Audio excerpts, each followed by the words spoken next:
then you're harping yourself so much. Anyway, Yep. good morning, everybody.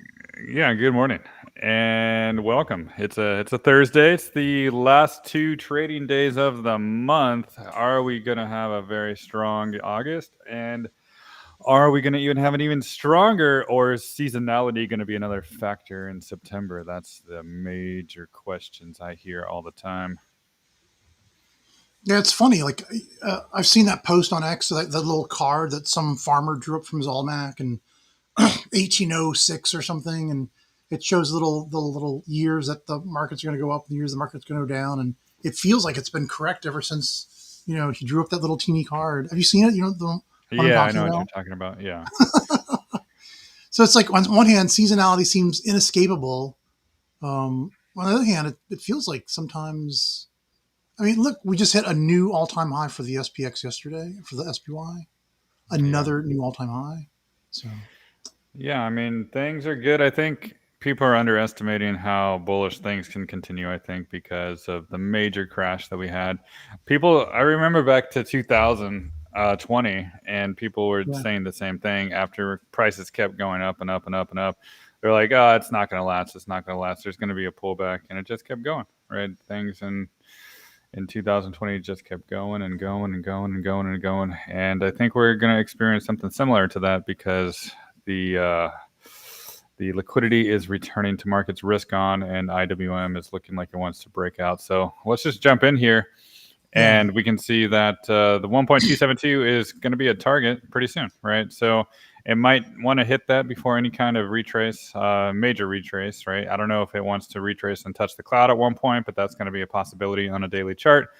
But the 648.98, that's going to be the target to break above. Let's see if it can do it by tomorrow. I mean, that would be bullish for a weekly candle close above it.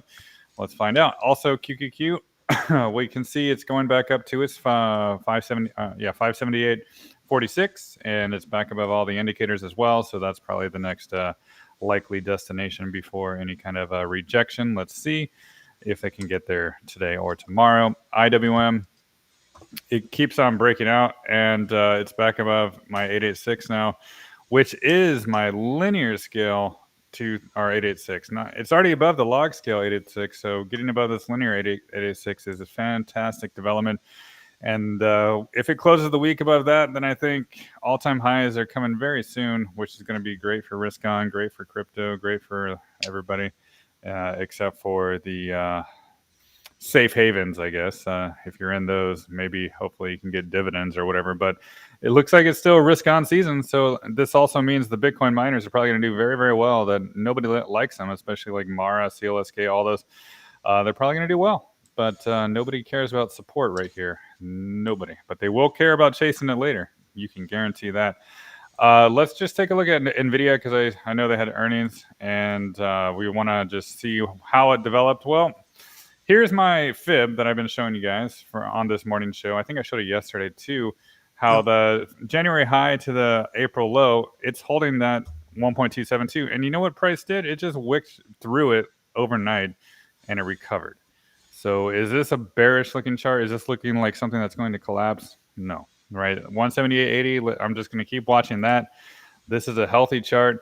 All it did is go down to like the 170 level, and basically it went down to like some 4 hour levels I was watching, like the 171, 170, and it nailed it, bounced, and it looks good, right? The market looks good. This looks good. Even Tesla, we can look at that one. It looks pretty good too. It's just trying to break above this 886. This is the all important log scale 886. I've been showing the linear scale for a while, and it's breaking above that linear scale one right here, 347.58. But it's not breaking above the log scale yet, which is the last hurdle to get to all-time highs. So let's see if tomorrow can close the week and the month above it. That would be bullish. Also above my arc too. That'd be even more bullish. And lastly, before I pass it to you, Tracker, we'll look at Bitcoin and look at that reaction off of the bottom arc. This is market symmetry at work, guys. Market symmetry at work. So big breakout. Finally got the back test of the arc, and I kind of figured it's going to get back tested at one point because so many wicks touched that arc before it broke out. So just going back for a quick little back test would make sense before going higher again. So nice development, but we're not free and clear just yet because we do have price stuck underneath the conversion line of the Ichimoku still at 114.824. Let's see if it can continue the rest of the week back above it. And if so, it can be another successful back test and closing above levels for the potential to continue higher. So with that, tracker.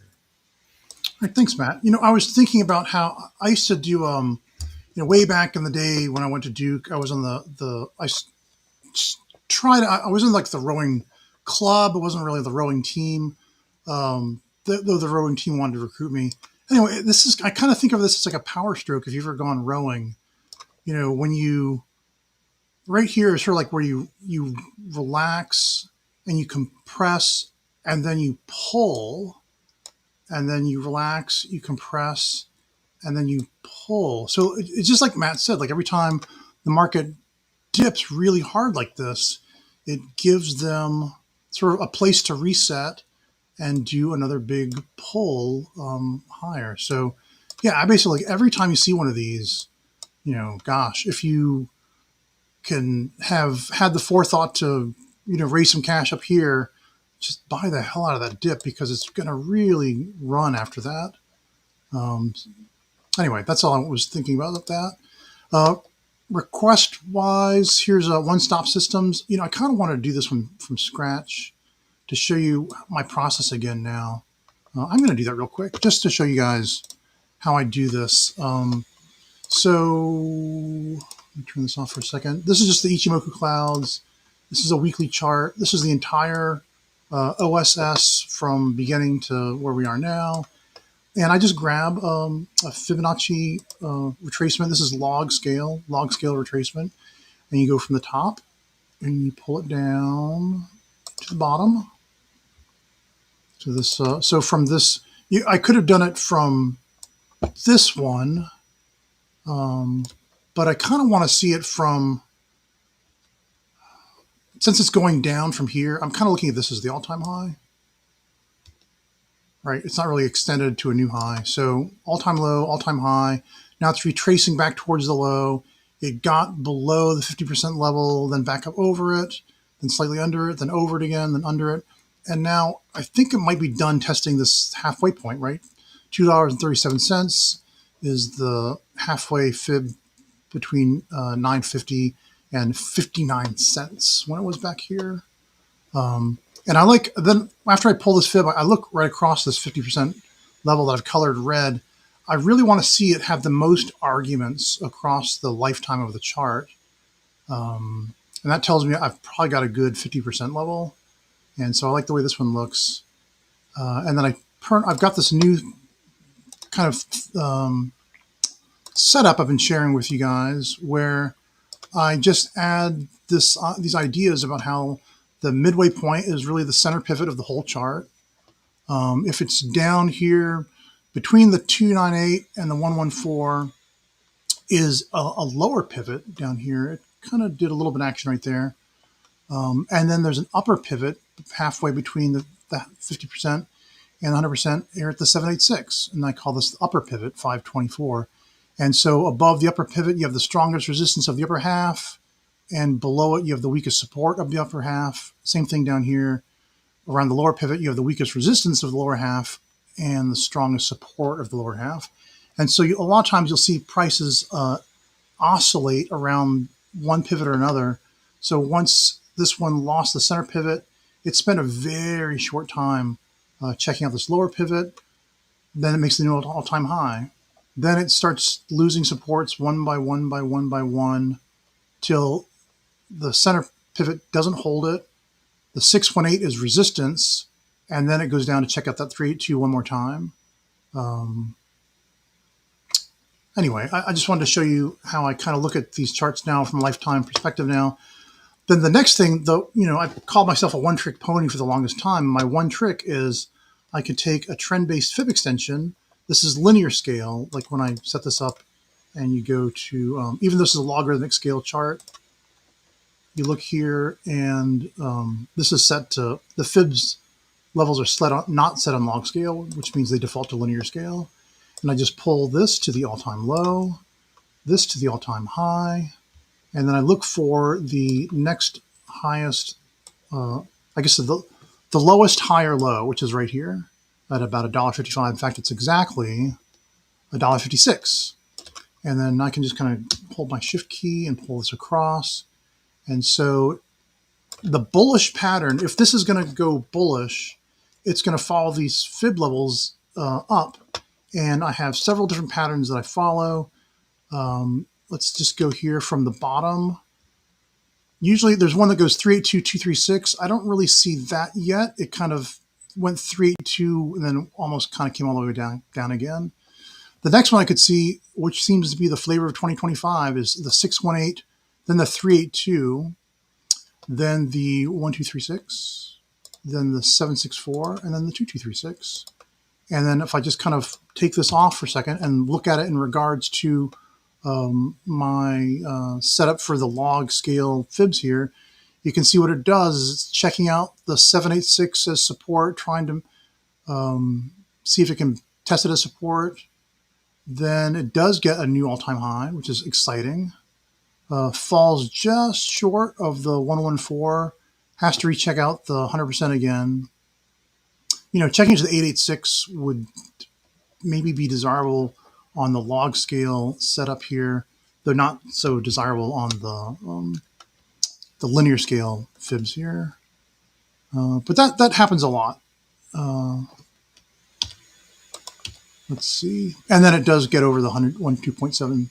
And I've been talking about this too, how these linear scale fibs, they seem to Doppler into a particular price target. This one is Dopplering, as I said, just to come short of this 1.414. So I think that's where ultimately it wants to go, but it's going to have to do another cycle to get there. And then, you look at these log scale fibs and the numbers are just so remarkable. It doesn't look so remarkable here, but then you look at the numbers, like, oh my gosh, you're going from what we're at 627 now, drops to 496, but then it goes like to 1257. So the price improvements get kind of amazing. Anyway, let's just take this to say,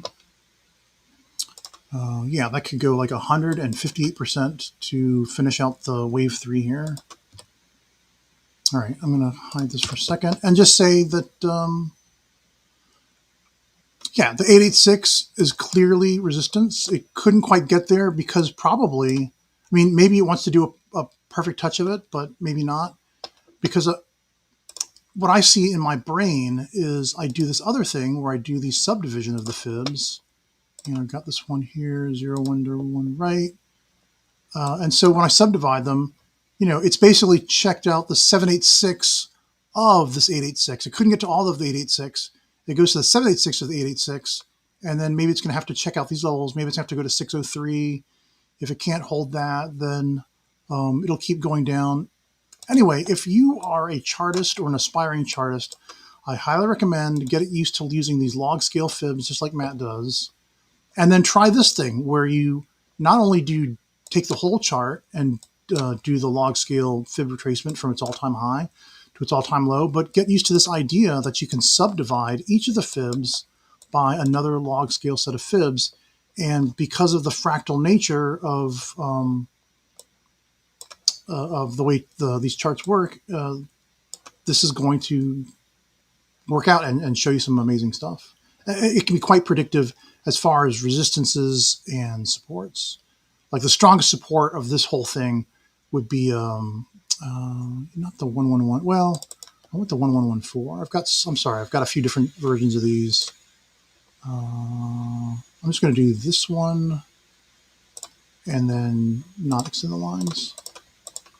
There we go. So the 114, I'd say 541 would be the strongest support of this level, but losing that, then it drops into the next one down below. All right. That's mostly what I wanted to show you guys. I'm going to hand it back to Matt here. And my mom's going on, so I can't hear Matt. But yeah, I can go right now. Here we go. I'll do SMLR, and SMLR. We can see it's starting to try to battle this fib right here, the 236, and essentially it's been at that zone for a very long time. even way back here was the previous support. So it is kind of in that zone right now of support. But I do want to show you one thing when it comes to the symmetry of it, which is right here. That if it did lose that fib, it could come back and backtest that arc again, just because it never really backtested it once it broke out. So a potential backtest down there at 26 or so could be a potential before it really reclaims that 236 again. So nothing really too scary about this, just normal consolidation for a volatile stock, right? It goes up huge, goes back test huge all the time, but it's just looking for higher lows, right? You can see from the bottom, higher low, higher low, higher low. So it still is in an uptrend, still trying to get more and more bullish, but just lots of resistance overhead. So it needs to really get back above this green level to have any more momentum to break out. That's around 37.60 around there. What else? So I see a crypto there, SEI. Yeah, we can look at this one. Ooh, our first crypto of the day. I like what Yes. Kat said. Like, oh, it must be bullish for crypto because no one's asking about it. Yeah, zero requests until the very end. Yeah, SEI, same situation. It's trying to hold a fib right here, 236, 30 cents. That's the zone I'm looking at. It's been basically hovering around there for a while. And if we put on the Ichimoku 2, we can see it's just stuck in between the conversion baseline and under the cloud. So it could just be stuck here for some time, right? I don't know if it's really ready to break free of the cloud. So we can just consider it in this zone maybe for weeks until it's ready to break out. So let's just be patient with that one. Baseline is also at 0.26. So we can watch that as a potential support as well. So bullish development, but just consolidation for maybe a while longer before it's ready to go higher. Let's go take a look here at, let's see, yeah, Coinbase. I wanted to check on that one. So Coinbase still is range bound, still is consolidating above the baseline there, 293, and that 886 fib is at 318.95 still right here. That is the goal for the monthly and weekly candle close tomorrow. Can it do it? Maybe, right? It's pre-market's 313. It's not too far away. It's a volatile stock, so this has that potential. That's what I'm still watching. Want to see building a base on top of it for the attempt to just keep going up and up and up and up. And speaking of that too, we can also look at Galaxy, and its 886 is at 27.77. And that's what I'm really watching for that. But it's already been a beautiful breakout back test of the arc here. So just finding stability there. And just so many bullish charts. It just needs more time for consolidation before they blast off, guys. So in the meantime, let's just keep watching that $23 zone for Galaxy before it's ready to go to the new highs up here in the 38s. All right, Tracker, back to you. Woo-hoo. Yeah, thanks. Sorry for I'm trying to refine my motivation these days, and one of the things I really love is teaching. But let's go to SoFi here. Here's the weekly SoFi chart, the whole history of it. Um, let's see. Yeah, it's gotten over. It's basically retesting its all time high back here at 28.26. We're at 24.96 now after briefly touching. Oh, it doesn't show it on my chart here, but um, that could be the top of wave three. Maybe it needs to loop down here. If the 123.6 fib is the resistance, then 76.4% linear scale fib extension is the typical support, 1943. It's an extreme support. So it's not like it's going to come down here and spend a lot of time down there. It might all have to do is just wick down there. You can see that the weekly Ichimoku cloud's waiting for it down here, like in February of 2026. I don't know if it'll be that slow. I kind of draw these charts exaggerated in time to try to, so they're easy to read. They don't really predict timing very well. Let's just kind of condense this a little bit. At the extreme, look for 1943 support. A nicer support would be if it just came to the 886 one more time at 2276 and then took off from there. But my fib extensions predict a high of $40.31. I was kind of messing around with the 114 here. Not sure where I get this number from. Let's just get rid of this one and just say 40.31 is where it ultimately wants to go for these 5 impulsive waves up. And you can see the whole thing. It kind of goes boom, boom, boom. It's what I call like a leading diagonal. Like it's getting tighter and tighter. And then this whole thing just becomes a giant wave one, and then your wave two, and then it builds up higher and higher after that. That's the whole thing. Like I was talking about in the show, like my Eliotician, the people, the group I came out of, they kind of look at this and they think after it hits five, it's just like this giant ABC way back down here. But charts hardly ever do that. What they do is they you get this big wave one, a kind of a spooky, scary looking wave two, but then the whole thing just builds up on top of that higher and higher. Anyway, that's it. I like SoFi for as much as $40.31 for now, but it could dip as low as 1943 before it goes there. Let's see. Matt just did Galaxy.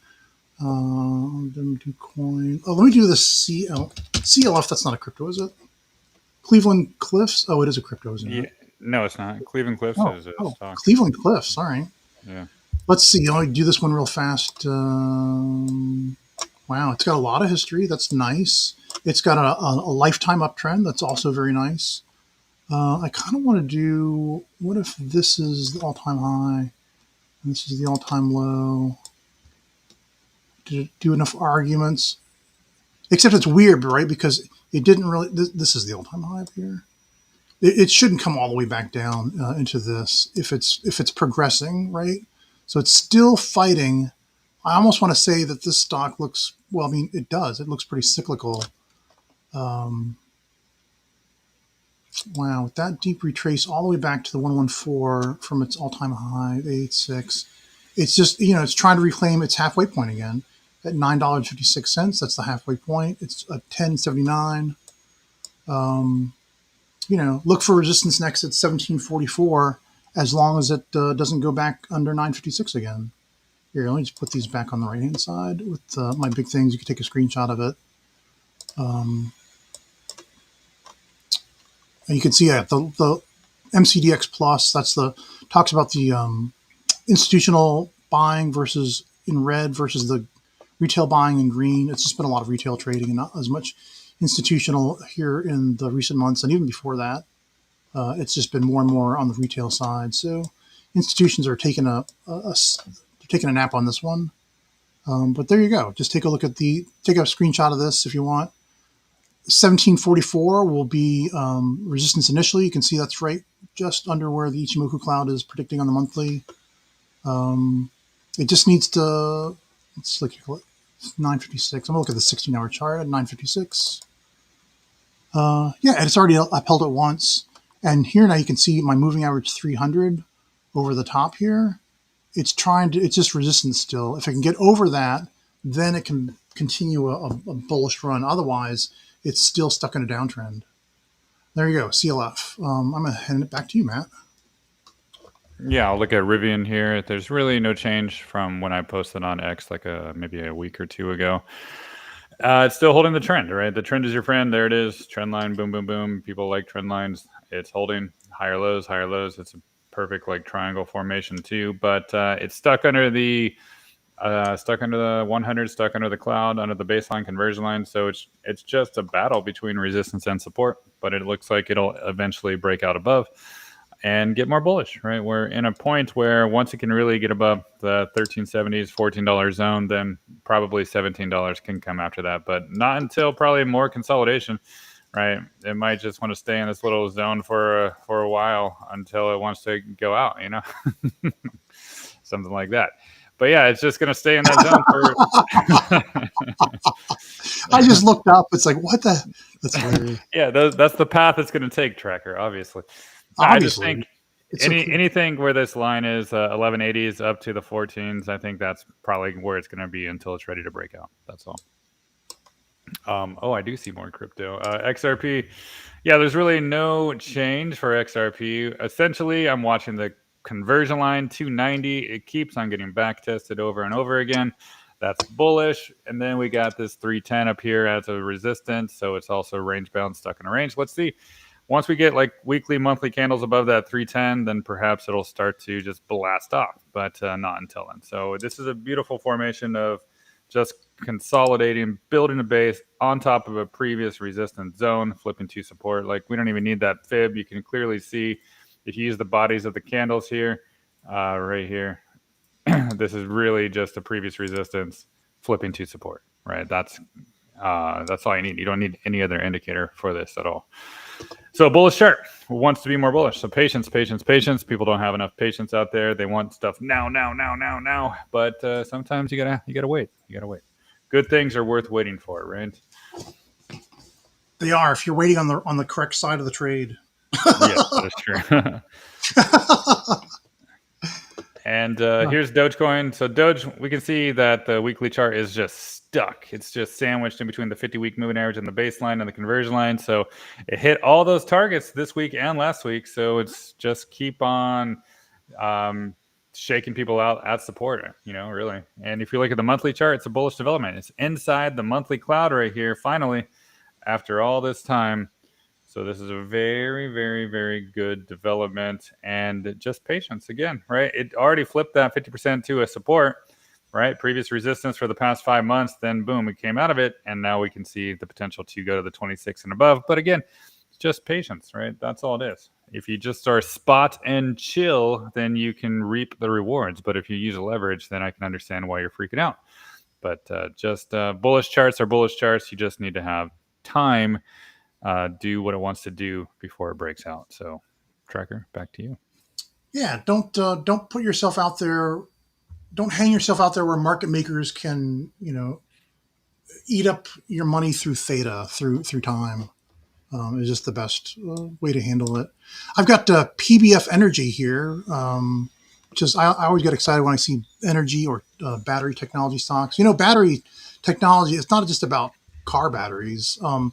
Battery energy density is something I was kind of harping on this morning a little bit on X, and Elon has hinted that, for example, the do 8640. I can't remember the name. The batteries that are now in the Cybertruck and the Model Ys, they have an energy density of about 280 to 300. Let's see, is it omega kilowatt hours per kilogram? Anyway, but if he could get battery density up to 400, I can't remember the units, kilowatt hours per kilogram, then they could do like long distance cargo planes and stuff, and ships and things like that. Anyway, electrification of aviation. Anyway, PBF Energy. It looks like I definitely want to call this the all-time high and the all-time low, and then it kind of broke out, but then had to back test the halfway point again, 1479. And this gives you a really nice 1-2 for potential Fibonacci extension projection. I wanted to show you one more cool tool in the toolbox, which is this one right here. It's the Fib channel. It's kind of like a parallel channel, but instead of the parallel channel just shows you the top and bottom and the midpoint. The Fib channel, you can actually put Fib lines on it that actually mean something. And in this case, what I've done is I've made a Fib channel where each one of these is like, this is like the 50%, but there's like 0.666, 0.777, 0.888, 0.999, then 1. Then I think this is 1.111. Anyway, and you can kind of see the symmetry here where it is like, it seems like it's oscillating around this this diagonal right here, right? It's kind of above it, below it, above it, below it, above it, runs off for a while, has to check through it again. So I'd say it wants to gravitate right back to it again, right? So like the reversion to the mean for the channel that it's in. Here, let me see if I can make it even more clear. It's this channel right here, and that's not a very clear. Where's my? Sorry, I've lost my little thing that lets me change. It's not going to be clear with the dotted line. There you go. So it's oscillating around this diagonal right here, and the reversion to the mean will take it right back here to like 4109. Pretty soon, actually. And in fact, over time, it's actually going to head to like 48, 53. I definitely see this wanting to get a new all-time high.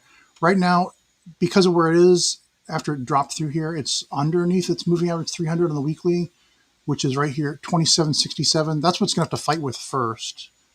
But once it can get over 20, let's say 2775, then I can test the 786 again, $31. I don't see it necessarily needing to go back down. It's already done the thing right here, right where it kind of it lost the conversion line and then went to the baseline and then oscillated between the conversion and the baseline. And it's already on top of the conversion line again. So yeah, it's definitely in the uptrend now. And here it is, stuck under the cloud. But I I'd go out on a limb and say it really wants to penetrate this cloud and revert and get back to this black arrow here. So depending on how fast it gets there, the 886 is $4.15. That's the most important one to get back over the 886. Show it as support to get back over the 100%, which is 53.91. And then if you just follow this trend over the lifetime and say what's over the lifetime, if it's oscillating around this arrow, then you can see on the log scale it goes up to you could go to 1,000 sometime in 2034 or something like that, potentially. All right, so I'm sorry that wasn't very. Let me just make it up to you. Do one quick short scale thing. I'm going to throw it back to Matt, and I'm sorry that I've been not doing like the lightning round stuff lately. Let's see. I'm going to turn off the Ichimoku and then just do this. So let's just do a short term from this bottom right here to this top right here, and then this support. So here's my. Let me just make sure I got that right. I want it pretty precise. I'm not going to. Okay. Yeah, this looks like it's definitely Dopplering into just above the 100%. So like a 2236 would take it to 55.93. That would take it over its previous all-time high. And so that could look something like from zero, let's say, here's a 786. You know what? I really need I need my 618 chart. Let's see, 618. It's just the different ones are highlighted here. From here, 618, 236, 1236, 764, 2236. Something like that. And again, I've kind of pulled it out and exaggerated, but if it stays in a bullish trend, then it wants to. Let me get this over to the left side because you're in the. I'll just hide you. No, left side. And then, sorry again. Turn all these black. Usually I just, I've got all the time in the world to do these on my own. Not during the show, though. I'm sorry. And then hide all this crap. All right, there you go. 3081 is where it wants to go next because it's already gone past the 382 just about. And then if it comes back to the 236, that'd be 3081 to 2488 to 4044, 4040, 3307, and then 5593. And that gets it back to above its all-time high. So there you go. That's my Fibonacci linear scale extension for this. All right, back to you, Matt. Yeah, I think we just have one more anyway, so I'll just finish the show off with hymns. And I think we got through all of them. Yeah, nice. Yeah. Yeah, but there's no change with HIMS right here. We can see that it's still inside the cloud, still around that arc, still is holding support. So yeah, it's just a breakout back test, and volatility as usual for him. So let's just keep watching this 44 down to 42 zone, stabilize in it, and it'll get more and more bullish. So with that, I think we're going to see you tomorrow. Yeah, Tracker? Tomorrow? Yep. I'll be back tomorrow. I'll try to bring I'll try to get my motivation back and bring about a better game tomorrow. But don't sleep on stocks like QS QuantumScape is a battery technology company. And I don't mean that they're making car batteries for Honda. I mean that they're working on, the next level of, the real battery advancements where they get higher and higher energy densities per kilogram. Like you need to have more energy in less weight to be able to, you need, if you're going to start trying to fly planes and things like that, it's really got to be high density and low weight to do that, to compete with, liquid fuel and stuff like that. Jet fuel has really high energy density, and of course, the nice thing is as you burn it up, you lower your weight. Not so with the batteries. Electrons don't weigh anything. All right, sorry. We'll see you tomorrow. Yeah. See you tomorrow, guys. Bye bye. Thanks, Matt. Thanks, Thank you. everybody. Bye.